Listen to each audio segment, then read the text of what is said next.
The following episode contains descriptions of violence and sexual assault. Please take care when listening. See, we closed the deal at about 12 o'clock, all right? And then the next day we left at 9 o'clock when the money was delivered. Then we went directly from there out looking for bodies. You get what I'm getting at? In my decades working as a journalist, I've covered a lot of violent crimes. But I've never heard of a deal like this being struck with a suspected murderer. Before or since. Olson received $100,000 to lead the RCMP to the bodies of his victims. And he was only too pleased to be the model of cooperation. And he walked around in a bunny suit and like a white painter's suit, taking the cops to where he had murdered these children and buried them or covered them up or left them. And they had the videotape of him taking them to the crime scene, and they had all the evidence. Olson was so proud of the deal being struck that from custody, he called his wife Joan, telling her, "Honey, you're going to be rich." Here's John Daly, a former reporter with the BCTV News Network. But you got to remember, it sounds like, pocket change now, $10,000. I mean, we've got billion-dollar cost overruns and all kinds of things. But back then, $100,000 was like $1 million now, easy. In today's dollars, it's closer to $300,000. Still a small fortune. John had prior knowledge of the deal before it was struck. Others in the media, like Ian Mulgrew, had the truth leaked to them from an unsavory source. Olson himself then began to call a couple of other reporters that he had been talking to, pretty well bragging about it. And as a result, a good number of reporters began to realize that some sort of deal had been struck. They began to try and track down that story, as I did, and basically we all ran into this brick wall, and it turned out that the brick wall was partly because publishers and media executives had agreed with the RCMP not to report any of the information until after a trial and conviction. We knew it had happened, but the Attorney General of the province, Alan Williams, and the media executives essentially, collaborated to ensure that none of us were allowed to write the story and tell the public until after the trial ended. That meant Ian, John, and their colleagues in news had to sit on the story for 6 months. While Olson was arrested and charged with murder in August 1981, his trial didn't start until January 1982. It ended up being a short one. He initially pled innocence, but about 3 days later, before any of his case had been heard, he reversed his plea. Olson instead pled guilty to 11 counts of first-degree murder. He was sentenced to 11 concurrent life sentences, with no chance of parole, for 25 years. In passing sentence, Mr. Justice Harry McKay told Olson, quote, "I do not have the words to adequately describe the enormity of your crime or the anguish and heartbreak you have brought to so many people. There is no punishment a civilized country could impose that would come close to being adequate." The fact that the cash for bodies deal was just as newsworthy as the sentence should tell you something. The Clifford Olson story isn't over yet. Yesterday, he pleaded guilty to murdering 11 young people in British Columbia. And then the prosecution announced an unusual trade, the location of the missing bodies in return for $100,000 for Mrs. Olson. Today, the news that crime does pay was a concern all across the country. There are so many creeps, including lawyers, who will use this to the advantage of future offenders that it's a questionable method of tracking them down. Well, this is the first time that I'm aware of in Canadian history where an accused, as opposed to an informant, has been paid monies.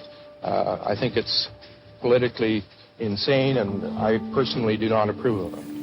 You can't debase the coinage of justice this way and expect the system to maintain the respect of ordinary Canadians.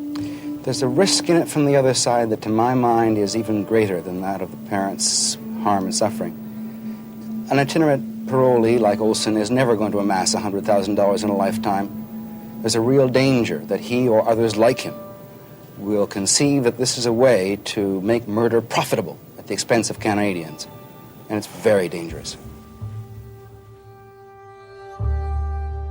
This was a horrific, completely unbelievable revelation that a government had entered into an agreement with a serial killer and paid him to return the bodies of his victims. And the parents of the children, of course, were outraged.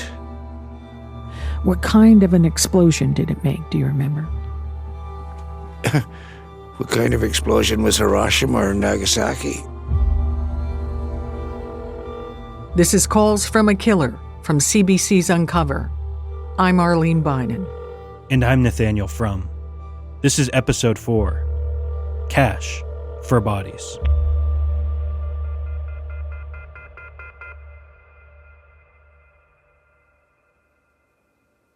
We were called by a news media. We were asked by a reporter if it was true. They had heard this rumor, and we hadn't heard anything. We were all, what? This is Sharon Rosenfeld, whose 16-year-old son Darren was killed by Olson. In the months following his disappearance, she and the families of other victims had banded together. And so we quickly called a meeting, and all of us got together. And, of course, we were all just devastated. Like, how could this be? What are you talking about money? We had no idea what was going on. Thus started the phone calls to the RCMP, to the Attorney General's office, to ask, is it true? The deal was not only approved by the Attorney General of British Columbia, Alan Williams, but also by the Solicitor General of Canada, a man named General Robert Kaplan. While the position no longer exists, what this means is that the upper levels of Canadian government knew about the payment and gave the go-ahead. And in the weeks following the deal making headlines, a lot of the public debate pivoted not just on the policing, but the politics driving the compromise. These are some of the callers into CBC's Cross Country Checkup, Canada's longest-running national phone-in radio show. I would think it would be a dangerous precedent, giving incentives to other criminal behavior. And on the part of the RCMP, I think it illustrates a lack of expertise. I would expect for my tax dollar a little more work other than just saying, well, here's some money. Well, if you wanted to stop murders, if that was your priority, you wouldn't sit back and say, yes, there's a period of 4 days when we didn't have enough manpower to follow him around, and during that period he committed 3 murders. I don't believe them when they say our priority was to stop murders. If you want to stop murders, you put 10 men on that guy and you sit on him. I'm against the police informers because Olson himself has been paid evidently many times in the past as a police informer, and I believe that that's why they didn't objectively look at him earlier in this case. Cross-country checkup, where are you calling from? Vancouver. Should police pay criminal suspects for information? Well, I'll answer your question, but first I want to compliment the police and the RCMP in this area. They did a fantastic job. People are overlooking the fact that the families were in distress in this area, the ones who have their children that were lost and have not been found for many weeks and months, were in terrible distress. And it wasn't one family, it was a whole lot of families. And other families were in constant fear that their children will be taken away, kidnapped, or something would happen to them. So the pressure was tremendous. Now, how do you solve a crime and get it over with? There was also this call from someone who claimed he knew Olson while both inmates in the Saskatchewan penitentiary. Well, Olson obviously came up with the plan because he's a deviant person. Like, he's had to fend for himself all the time, by himself, for himself, and there's no way around it. So he obviously came up with that plan. In my experience with police, they wouldn't do that. They wouldn't say, we're going to pay you $10,000 to tell us where the bodies are. I don't think they do that. I think that Olson came up with that, and it got to the politicians, and the politicians are devious enough to do that because they want it over with. And then Terry Carson got on the line. Her 15-year-old daughter, Terry Lynn, was murdered by Olson in the previous July. Hello, Mrs. Carson. Hello. Do you think money should be paid in this instance, or should have been paid? Well, in this case, yes, because, otherwise we would have been sitting home wondering if our child was alive or dead. This way we know, and the child, like my daughter, was cremated, and at least she had a service, Do you think the police should make a general practice of this kind of thing? Well, if it ever comes about to having a mass murder again, I think they should, yeah. 11 confirmed victims means there were 11 grieving families who, it should come as no surprise, have differing opinions on the deal and how it affected their lives. And then, of course, you discover that they would give this monster $10,000, basically cash for bodies. Bridget Cosma, Judy Cosma's sister. And the families didn't matter. The families were kept in the dark. The families were mourning. I mean, it was so bad, but yet they pay a killer money. Tell me about how the reaction was around you, where you were, so close to where it all happened. They were completely outraged. I mean, he paid debts off. It's sickening. Meanwhile, these families, including mine, were just trying to put our lives back together, trying to find strength to carry on the financial burden on loved ones, to pay for funerals. The list just goes on. And then on the other token, a murderer enjoying the fruit of his labor of killing 11 children, slaughtering them, brutally murdering them. I still have rage and anger. I just try to control it. The longer Bridget and I talk, the more I could see she doesn't really draw a line between the conduct of authorities and the pain inflicted by Olson. I can't even go out at night. I have a fear to go out at night. Like the RCMP and what they did caused us so much damage. When this all happened, pretty much a close family that we were, it tore us apart. Everybody didn't know, couldn't comfort each other, sadly. My mother was not a mother anymore. She was grieving. And my dad, he just submerged himself in working. And the rest of us, as a close sibling family, everybody kind of went their separate ways. I ended up moving to Nova Scotia. We just all separated. They had killed my family. They didn't just kill Judy, they killed the entire family. I didn't even know till 3 years ago that my other brother, Peter, was suffering so much with this. He had so much anger that I didn't even know that he ended up in prison, I think, once or twice. There was so much anger in them that he was on depression medication till the day he passed away. And look at me talking to you. I'm 64 and it's still pain. So sorry, Bridget. Really tough, and you're very brave.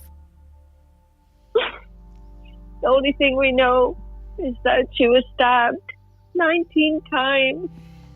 19 times. Can you imagine 19 times? I can't even cut up a chicken anymore. When I look at knives, they give me fear.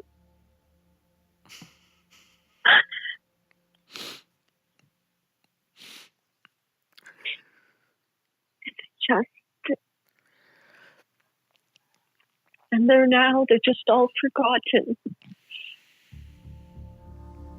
Like they just want to erase my sister. Just want to erase them all. Like this never happened.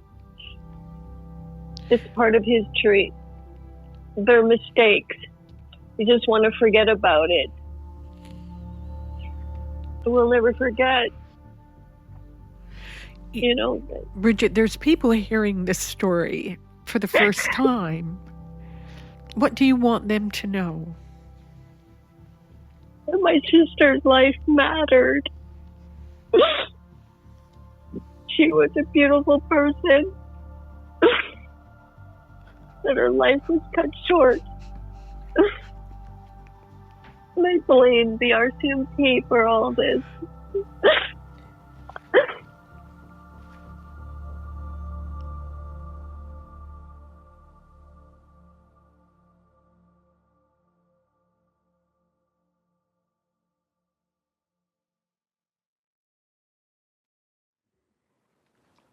What did this do to Canada in your mind? How big was it?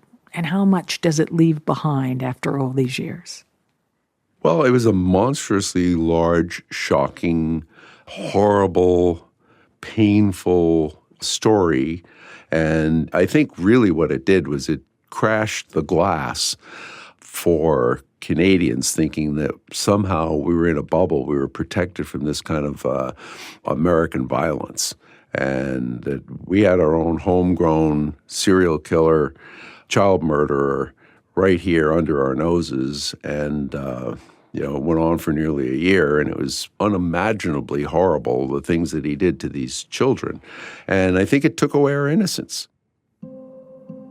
It really shocked Canadians and made them realize that we better sort of wrap our heads around that. We better come up with policing and a criminal justice system that can respond to these things.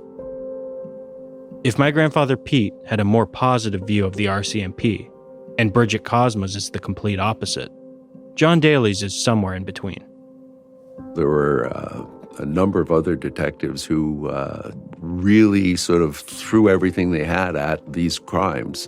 But overall, the system itself is lumbering along under paramilitary bureaucracy with a lot of old thinking at the top. And you just start to look at it in a much more critical way, saying, they can't keep us safe.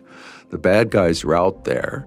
It's kind of like a slow-moving battleship or aircraft carrier. It's hard for it to turn around. And it does the usual stuff moderately well, but it doesn't do the exceptional things very well. My grandfather wasn't the only legendary journalist in my family. My grandmother on my dad's side was Barbara Frum, one of Canada's most respected broadcasters. People still talk about her skill as an interviewer today, even though she passed away more than 30 years ago. And in January 1982, she interviewed Solicitor General Kaplan on the CBC show The Journal. Did anyone ever make a case to you that they could not get a conviction or even a confession from Olson unless a payment was made? Was that case ever put to you? No, the first I heard of the case was after this deal had been made. And I was informed about it. I was surprised about it because it is an unprecedented arrangement. What is your view of it? What I wanted to be sure right away that it was legal. And I was given assurances that a legal opinion had been obtained about it. I wanted to be sure that it wouldn't prejudice the trial so that there could still be a possibility of conviction. And I was satisfied about that. Mr. Kaplan, once Olson led police to those graves, once they knew who they had, why was payment made? Why wasn't it stopped then? Do you think it should have been stopped then? Well, here you come to a very firm tradition of the RCMP, and that is that their word is their bond. And when criminals or informers come to the RCMP and make a deal with the RCMP, that deal will be respected by the RCMP. And without that assurance and understanding in Canada, the RCMP would be a lot less effective than it is. The Cash for Bodies deal wasn't just shocking to the Canadian public and the families of the victims. Inside the justice system, there were questions about it too.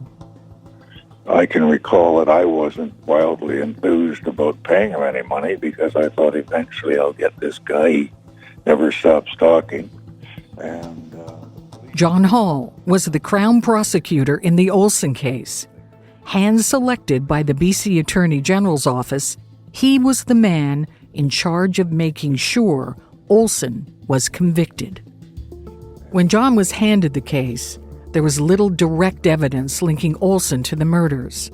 The notebook found in his possession, with victim Judy Kozma's name written on the cover, was the best lead the RCMP had. But John believed he was up to the job of convicting Olson. That's why they hire guys like me. And I thought, ultimately that he would confess to somebody about other people that were missing. As confident as John was that Olson would talk, that he could have convicted him without the deal, law enforcement was feeling pressure to close the case and catch the murderer who had been terrorizing the Lower Mainland. So it was decided the deal Olson had proposed was their best chance. That sort of quieted things down and was a comfort to the parents, who, of course, were in a state of absolute upset because their children had gone missing. And by paying this money, it was found out that he had, in fact, killed them. As the Crown prosecutor, John was ultimately the one to bring the case against Olson and present the deal to court, where he knew that reporters like Ian Mulgrew and John Daly would be waiting. At one time, there was some suggestion that it would be announced in a sort of confidential way to the press that this had been done. And I said, there's no way that's going to be done. The press knows that if they disclose this, that I will charge them with contempt, and that'll be the end of that. Why? Why did you want to silence the reporters at the time? Well, you see, the problem would have been that if they reported this, it would have caused difficulties with prosecuting Olson. It would have been potentially biased to jury and so on. And so that sort of thing you just could not possibly put out in the public domain. I mean, reporting it would have been very bad. Very few of the people responsible for this cash for bodies deal are still around today. And picking this story back up more than 40 years after the deal was signed and the money delivered, the controversy still feels hot to the touch. After all this time, would the people behind the deal still stand by it? John, who is now retired and in his mid-80s, does. Have you thought about this during your career? Because I can't think, and we've tried to find, another case like it in Canada or even in other places in the world where a suspect was paid to give that kind of information and that amount of money. Well, have I thought about it? I suppose I've thought about it. I haven't thought about it at any great length, but I look back on it as a necessary thing that was done for public policy reasons. I think that the quieting down of the situation, the knowledge that the parents then had about the awful things that had happened, it sort of was gave them a bit of closure at the time on what had happened. I don't think I ever had any doubts that it was the right thing to do.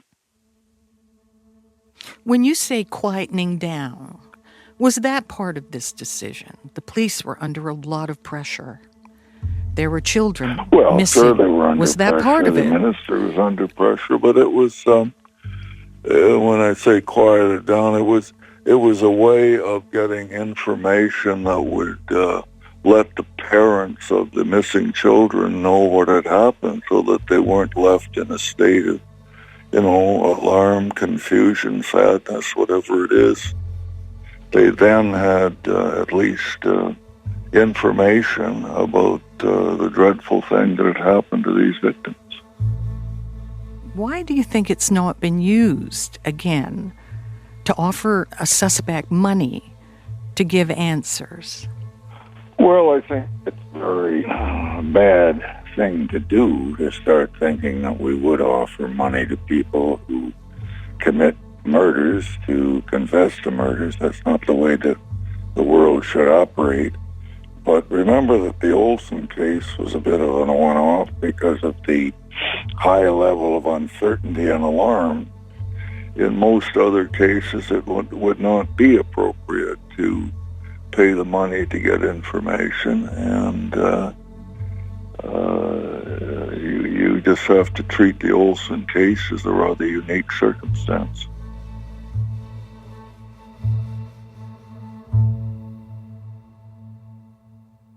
As the decades have passed, some of the victims' families have softened their harsh criticism of the RCMP's investigation and the Cash for Bodies deal. Like Trudy Court, whose 13-year-old sister Ada was killed by Olson in June 1981. My initial reaction was, that's horrible, and how can they do that? However, my position changed later on because my thinking turned to, well, if they didn't pay him, then we'd never know where our children were. We'd never get them back. Sharon Rosenfeld has also reflected on and perhaps revised her stance. None of us at the time really quite understood that there had been, I believe, 2 or 3 children that had not been, their bodies had not been found. And of course, once the arrest was made, part of the deal was for Clifford Olson to point out the locations of each of the bodies of the children that he was being charged with. I said, fortunately, or unfortunately, my little guy had been found. We had him. We knew where he was. But other people had not had their children's bodies. So I felt sorry for them. I'm not happy over the $100,000 payment. However, I'm still willing to give police respect today.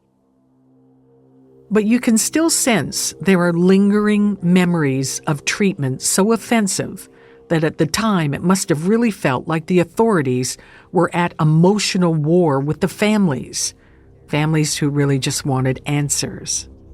Some of those incidents are indelible. We just thought that the government or RCMP was paying him just to talk, and we just thought that was disgusting. But it really became a big deal to the point where the Attorney General, their office called and said that they would meet with the families. So the Attorney General was at the meeting, the Deputy Attorney General was at the meeting, and the upcoming Crown Prosecutor, John Hall, who was going to prosecute Clifford Olson. And in John Hall, I'll never, ever forget, I still am incensed with it. John Hall looks at all around the room and he said, I don't understand why all of you people are so upset. I mean, 11 children could have just as easily been killed in a school bus accident. I mean, if they're dead, they're dead. The room went crazy. Ziggy Wolfsteiner, who had just had heart surgery, and he got up, he was bent in half, holding his heart. Ray King was lunging at them. Gary was hanging on to Ray King, and Mrs. Cosma was just beside herself. Mrs. Court was just crying. I mean, the room went crazy. I asked former Crown Prosecutor John Hall about this incident.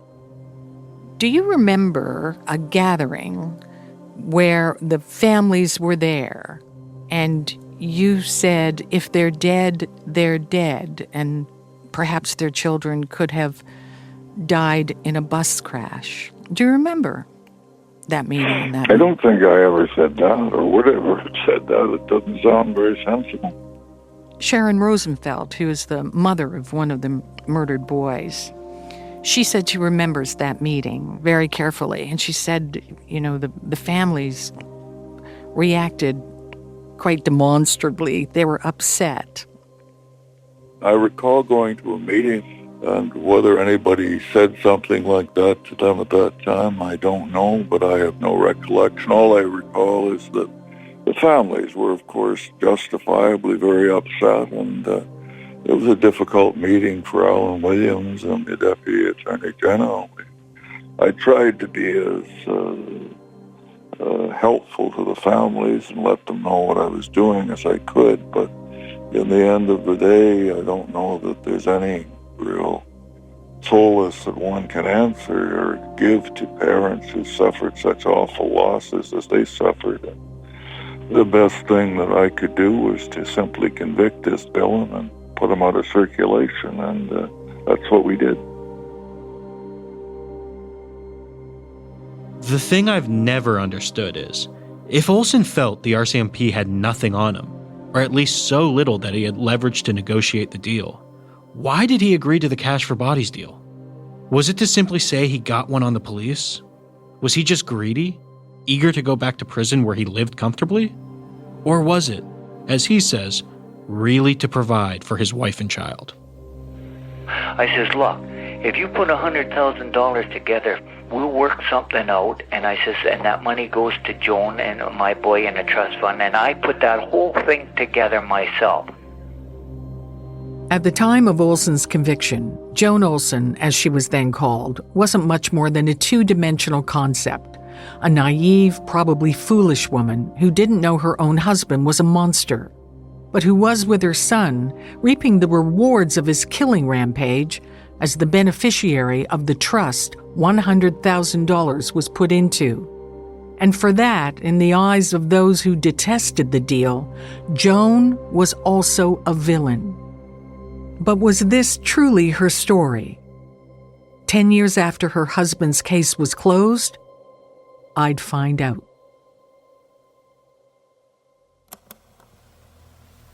Clifford, since the first time I talked to you, you said Joan would never lie, and you said she has an excellent memory. Oh, now that I'm... Clifford, can I finish?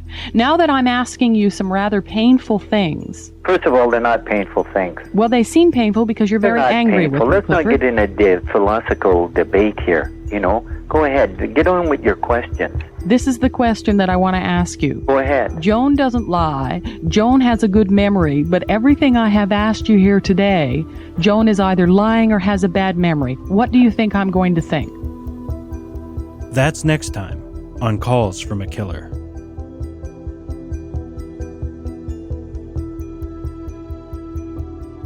Calls from a Killer was written and produced by me, Nathaniel Frum, Arlene Bynon, and senior producers Ashley Mack and Andrew Friesen. Mixing and sound design by Evan Kelly. Emily Cannell is our digital producer. Executive producers are Cecil Fernandez and Chris Oak. Tanya Springer is the senior manager, and Arif Noorani is the director of CBC Podcasts.